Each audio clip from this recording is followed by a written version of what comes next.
ಖಂಡಿತ ಭಗವಂತನ ಆಶೀರ್ವಾದ ಸದಾಕಾಲ ಇದ್ದೇ ಇರುತ್ತೆ.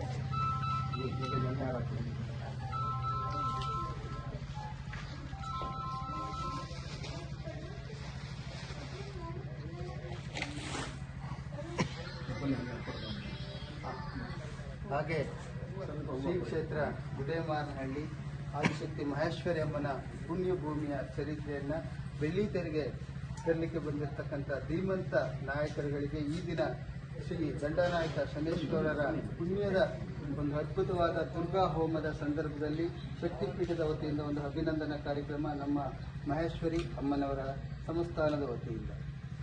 ಥ್ಯಾಂಕ್ ಯು ಸರ್, ಒಳ್ಳೆಯದಾಗಲಿ. ತಮಗೂ ಕೂಡ ಯಶಸ್ಸು ಸಿಗಲಿ ಸರ್.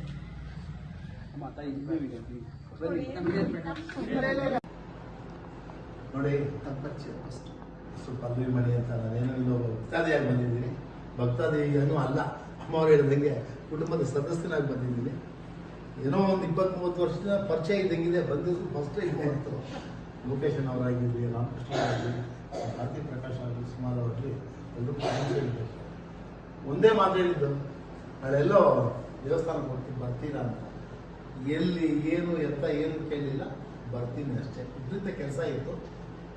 ರವೀಂದ್ರ ಕಲಾಕ್ಷೇತ್ರ ಒಂದು ಕಾರ್ಯಕ್ರಮ ಆಯಿತು, ಮುಗಿಸ್ಕೊಂಡು ಏನು ಗೊತ್ತಿಲ್ಲ, ಯಾವುದು ಇತ್ತು ದೇಶ ಏನು ಗೊತ್ತಿಲ್ಲ. ನೆಟ್ಟಿಗೆ ಇಲ್ಲಿ ಬಂದು ನೋಡಿದ್ವಿ, ಆತರದಿಂದ ನೋಡೋಣ ಅಂತ. ಇಲ್ಲಿ ಬಂದಿದ ತಕ್ಷಣ ಏನೋ ಒಂಥರ ಪಾಸಿಟಿವ್ ವೈಬ್ರೇಷನ್. ಪೂಜೆ ಪುನಸ್ಕಾರಗಳು, ಯಜ್ಞ ಯಾದಾಗಲು, ಆಚಾರ ವಿಚಾರಗಳು, ನೀತಿ ನಿಯಮಗಳು ಏನೋ ಒಂಥರ ಆಕರ್ಷಿತವಾಗಿತ್ತು. ಅಲ್ಲಿ ಬಂದು ಅಮ್ಮ ನೋಡಿದ ತಕ್ಷಣ ಏನೋ ಮುಖದಲ್ಲಿ ಒಂದು ಕಳೆ, ಒಂದು ಕಾಂತಿ, ಪ್ರಶಾಂತತೆ, ತೃಪ್ತಿ, ಹಾಗೆ ಒಂಥರ ಬೇರೆ ಯಾವುದೋ ಲೋಕಕ್ಕೆ ತಗೊಂಡಂಗಾಯ್ತು.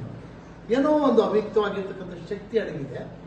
ಮತ್ತು ಇರ್ತಕ್ಕಂಥ ಅವ್ರ ಕುಟುಂಬಸ್ಥರು, ಇಲ್ಲಿರ್ತಕ್ಕಂಥ ಭಕ್ತಾದಿಗಳು ಎಲ್ಲರೂ ಒಂಥರ ಬೇರೆ ಥರ ಕಾಣಿಸ್ತದೆ ನನಗೆ. ಪೂಜೆ ಪುನಸ್ಕಾರಗಳಾಗಲಿ, ಅವ್ರು ಮಾಡೋ ವಿಧಾನಗಳಾಗಲಿ, ಬಂದಿರ್ತಕ್ಕಂಥ ಭಕ್ತಾದಿಗಳ ಜೊತೆಯಲ್ಲಿ ನಡ್ಕೊಂಡು ರೀತಿ ಆಗಲಿ, ಬಹಳ ಖುಷಿ ಅನ್ನಿಸ್ತದೆ ನನಗೆ. ಇಲ್ಲಿ ಏನೋ ಇದೆ, ನನಗಿನ್ನೂ ಗೊತ್ತಿಲ್ಲ. ಚಿಕ್ಕ ಮಗು ಇದರಲ್ಲಿ ನೋಡೋಣ. ನನಗಂತೂ ಬಹಳ ಸಂತೋಷವಾಗಿದೆ. ಮತ್ತೆ ಬರಬೇಕು ಅಂತೇಳಿ ಮನಸ್ಸಿಗೆ ಗೊತ್ತಿಲ್ಲದೇ ಆಕರ್ಷಣೆ ಆಗ್ತಾ ಇದೆ. ಬಂದು ಅವರೇನು ಮೂಲ ಉದ್ದೇಶ ಇಟ್ಕೊಂಡಿದ್ದಾರೆ, ಜೊತೆ ನಾವು ಕೈ ಜೋಡಿಸೋಣ.